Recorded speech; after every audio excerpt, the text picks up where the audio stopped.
હાલો આજે આપણે લીલી સોળીનું શાક બનાવીશું.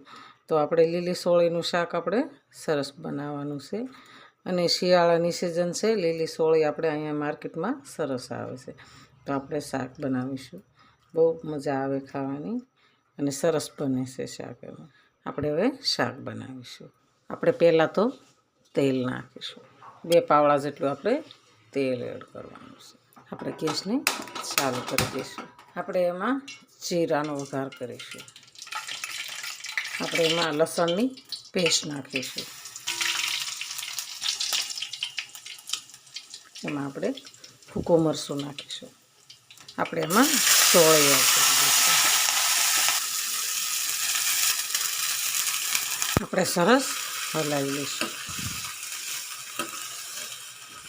આપણે એમાં હળદર નાખીશું. આપણે ઉપર હિંગ નાખીશું. ધાણા જીરું નાખીશું. આને હલાવી દઈશું. તો આપણે આને થોડી વાર ઢાંકી દઈશું. ઢાંકીને આપણે ધીમો ગેસ કરી દીધો. ધીમા ગેસે આપણે સરસ એમ જ સડવા દેવાનું છે. આપણે પાણી નાખવાનું. આપણે શાકને જોઈ લઈશું. સરસ એકદમ સરસ આપણે સડી ગયું છે શાક. કોરું કરવાનું છે અને કોરું ખાવાની મજા આવે. આપણે થોડોક ગરમ મસાલો નાખીશું. આપણે 2 ચમચી લાલ મરચું નાખીશું. થોડુંક ધાણા જીરું નાખીશું. થોડુંક ફરી હળદર નાખીશું. એકદમ સરસ આપણું શાક બની ગયું છે. તો આવી રીતના બનાવશો ને એટલે તમને ખાવાની મજા જ આવશે અને એકદમ સુપર ટેસ્ટ શાક બને છે.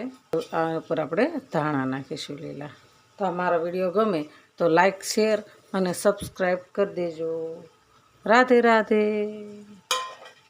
આપણું શાક સરસ તૈયાર છે. હવે આપણે ઉતારી લઈશું. હવે